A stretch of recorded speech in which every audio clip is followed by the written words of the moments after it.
think the common misconception or the weapon that a lot of people try to use is that unambiguous equates to unattractiveness, and that's just not so. I want us to stop having such a narrow frame of beauty and really start opening up our eyes to see the uniqueness that the Lord has really created for all of us. And I want all of us to open our eyes to see that beauty comes in various different formats. Christ's love isn't like everybody else's love. It's not like the world's love. The world's love loves you when you do things right or when you do things with them.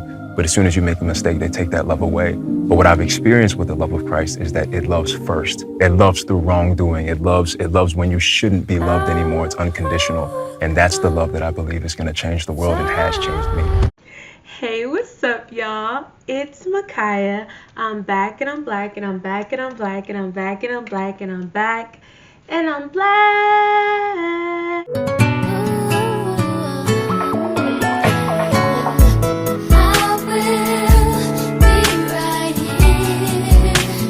Sasha here.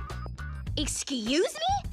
Supermodels do not fly business class. Now, I'm not going to demand a private jet, but I think Jag could at least spring for first class.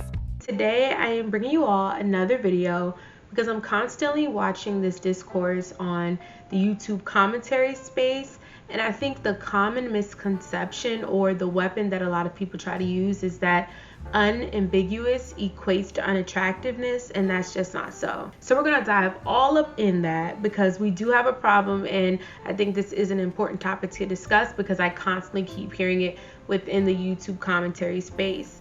But before we get started, please make sure you like, comment, and subscribe to see more of me. And if you're new, hey, and if you're a returner, I really, truly appreciate the love. I don't take it for granted for you all clicking on my video. So I thank you, and I thank you.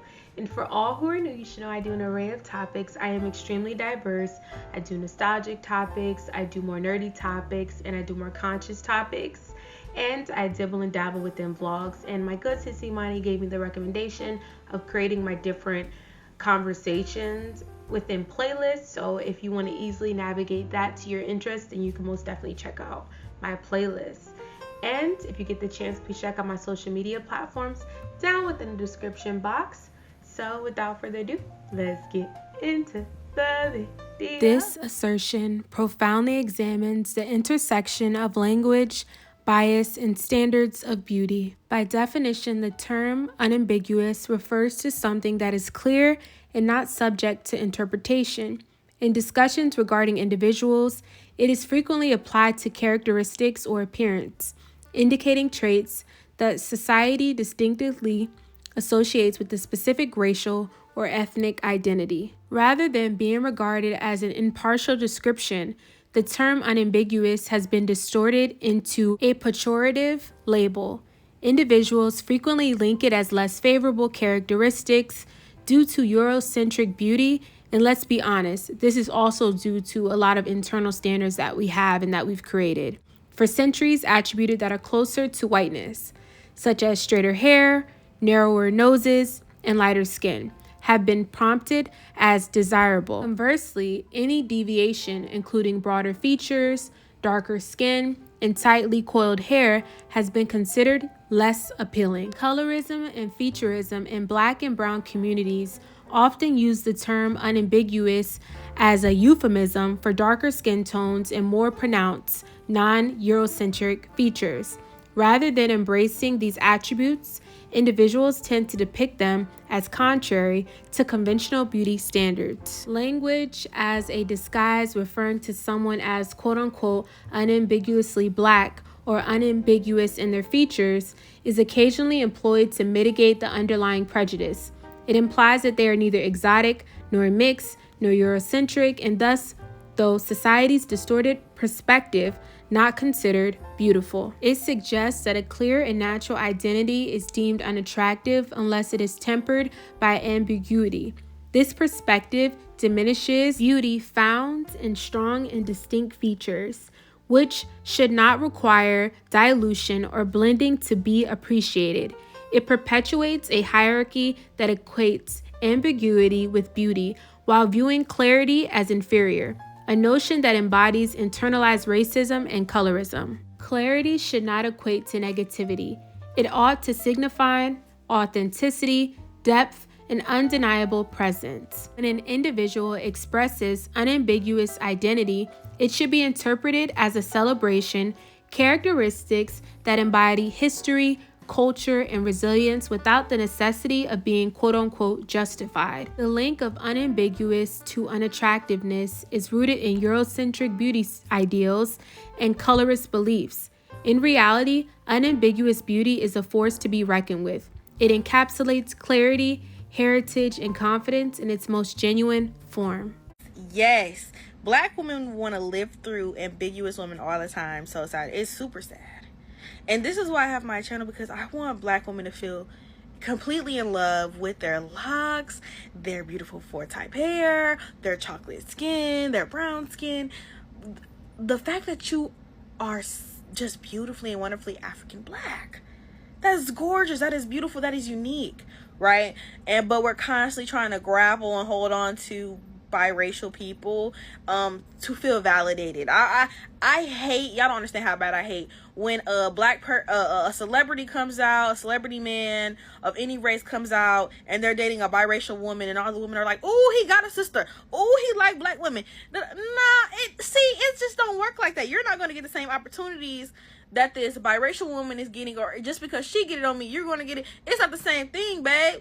And it's like, I be wanting to scream and shake people like, it's okay. It's that same thing like when we were in middle school and everyone was like, "Oh, I'm mixed. My grandma is Indian. My grandma got Native American in her. Oh, I got a little Asian in me." Like, just saying you got anything mixed in you so you don't have to say that you're fully Black, as if being fully Black isn't an amazing, great thing.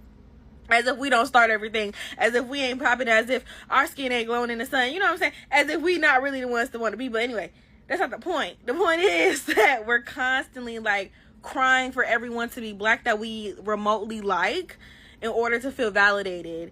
And you really need to start getting your validation from people who are actually Black, because there's a lot of us, and we're great, and we're beautiful, and we're doing great things out here. So you don't need to hold on to every single person just because they have a drop of Black in them.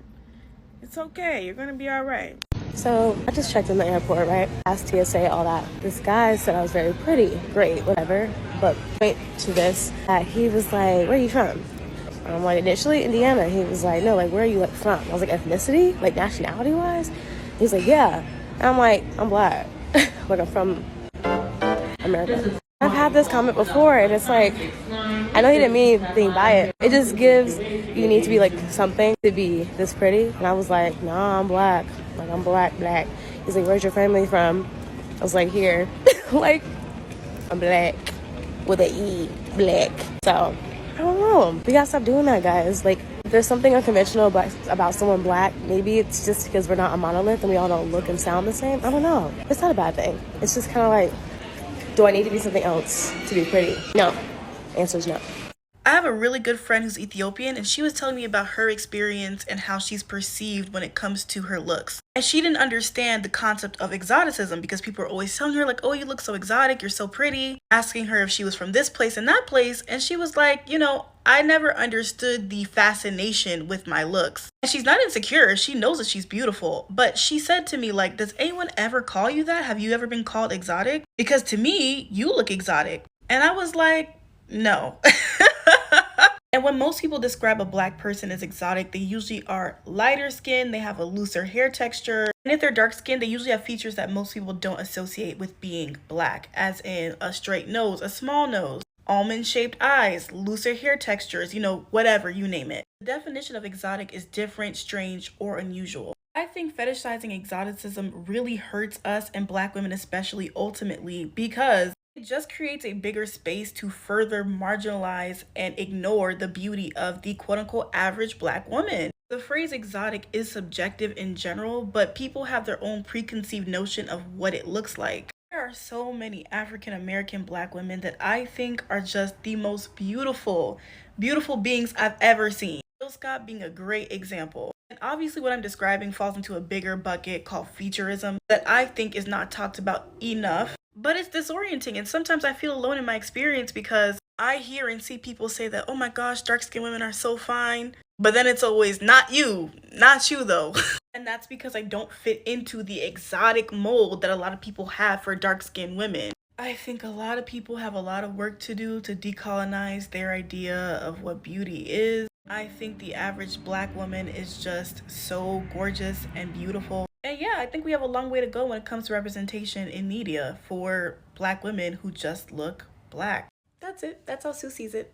I just want to make this clear that beautiful women fall within different shapes, sizes, colors, and it does not matter what color you are, you still can be beautiful. It doesn't matter what the shape of your nose is, you can still be beautiful. I want us to stop having such a narrow frame of beauty and really start opening up our eyes to see the uniqueness that the Lord has really created for all of us, and step out of this ignorant mindset, because I see it too much and too often within comments within TikTok, within comments on YouTube, and it's ignorant and it's getting childish and it's getting played out. And I want all of us to open our eyes to see that beauty comes in various different formats. So I thank you all for watching.